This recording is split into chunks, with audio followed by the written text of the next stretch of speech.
Certified freak, 7 days a week. Roger Deakins was shooting it, who I just had a massive crush on. Just hit me with the whip. Okay, I want to try to respect the closet. Oh, excuse me.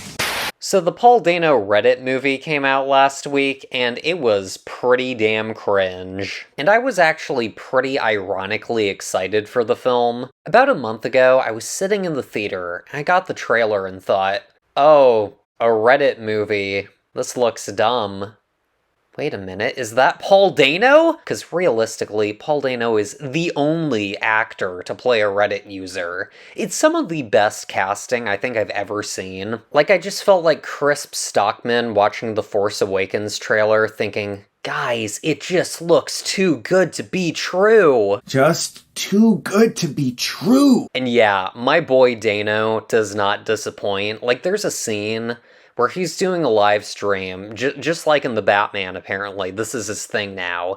And he starts dipping chicken tenders into champagne. And he's just like, guys, I'm gonna dip. And I was like, oh my gosh, this is the greatest thing I've ever seen. Anyways, as for the rest of the movie, yeah, it's not good, and by that I mean they played WAP by Cardi B within the first 10 minutes. Whores in this house. There's some whores in this house. There's some whores in this house.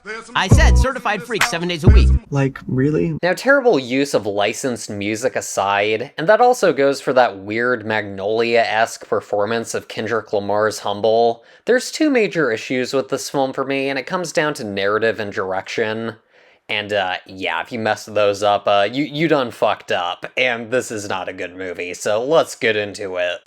So, firstly, this story does not really lend itself to being a feature film. It's something that you would read half a Wikipedia page about and be like, oh, that's kind of funny. Anyways, to solve this, the movie does two things. It spams the same story beats over and over again and throws in a bunch of useless supporting characters. They then proceed to say the exact same thing in almost every scene. How much is your stock worth now? Should we sell? No, we hold the line. Copy and paste that scene about 10 times, intercut it with montages of TikTok videos and news footage with idiots like Jen Psaki and AOC, and there's your boring-ass feature film. Just hit me with the whip. Additionally, the direction is Diet Coke Fincher to an embarrassing degree. The movie is produced by the Winklevi, and they thought it would be a great idea to make the Tubi original version of The Social Network for some reason. And yeah, it's everything about the movie. It's the sonic palettes of the score,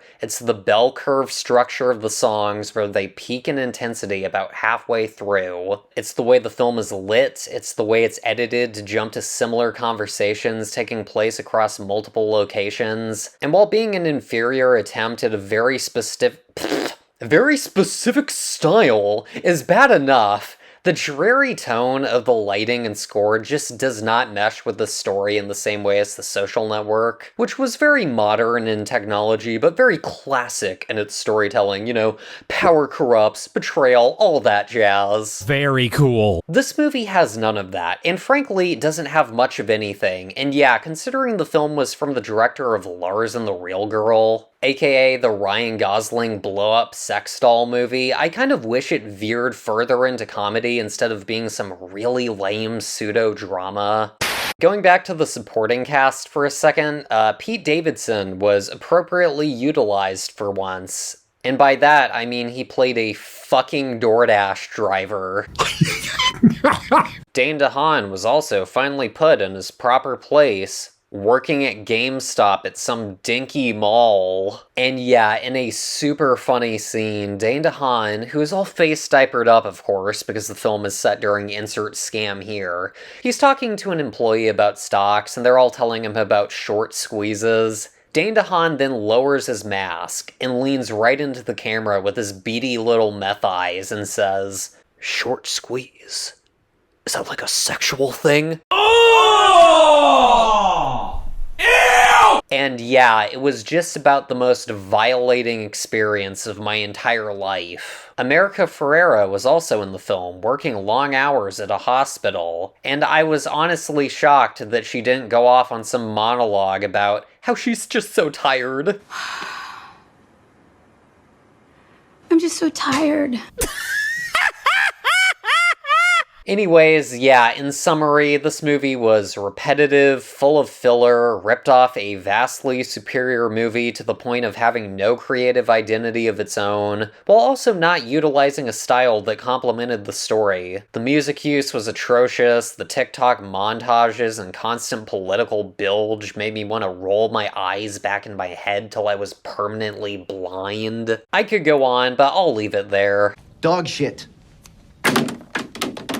Next up, I saw The Uncreative, the Creator, which people are hyping up as some supposedly original film just because it's not part of the MCU, bro. It's a big budget blockbuster that's an original story. How did this movie get that MCU money without being a part of the MCU? Anyways, this very low bar is not good enough, and some people are noticing that it's actually a wildly unoriginal film. And yeah, of course Chris Stuckman is trying to quell dissent to this criticism, as he does. You've probably also heard this as well, and that is that the storytelling in the film does feel like a lot of other movies. Do we want more original movies? Then we should probably go see The Creator. Guys, unoriginal movies are just the way it is now. Now shut up and eat your garbage, and shovel out some money to support this mediocrity. Yeah, how about this? Watch the movie if you want to.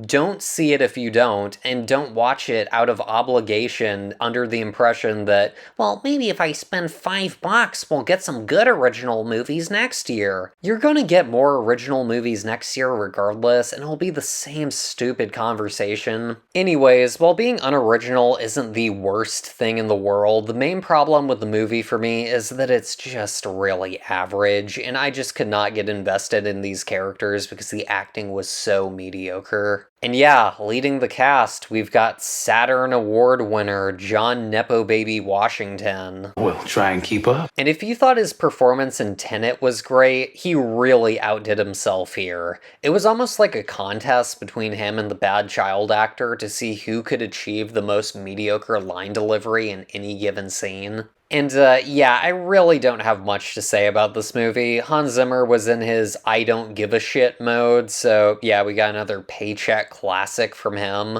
The quote twists in this movie were about the least surprising thing of all time. I just sat there and thought, okay.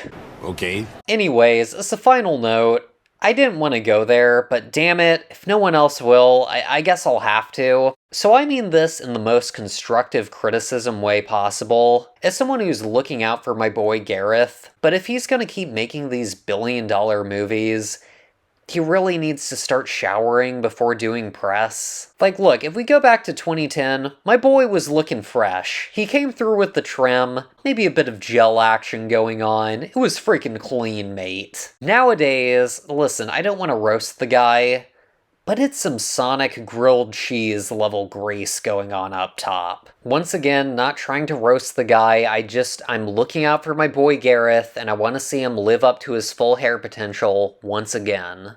You can always be thinner.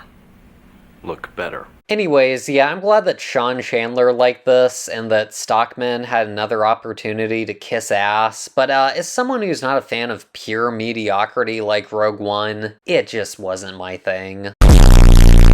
Anyways, in regards to upcoming videos, Friedkin's final film comes out this week, Rest in Peace. 4 years is a zip.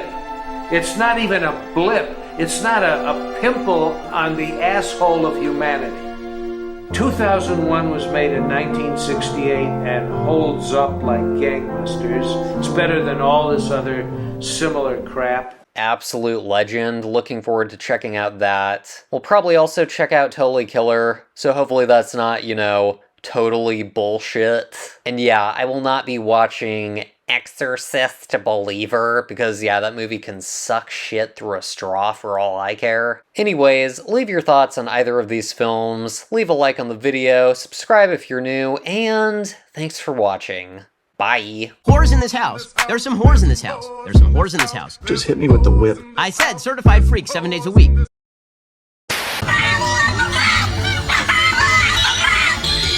Who gives a shit?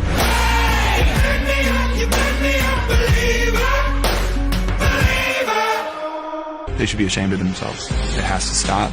So Exorcist Believer is a new Exorcist film that will make you think of Imagine Dragons by the title.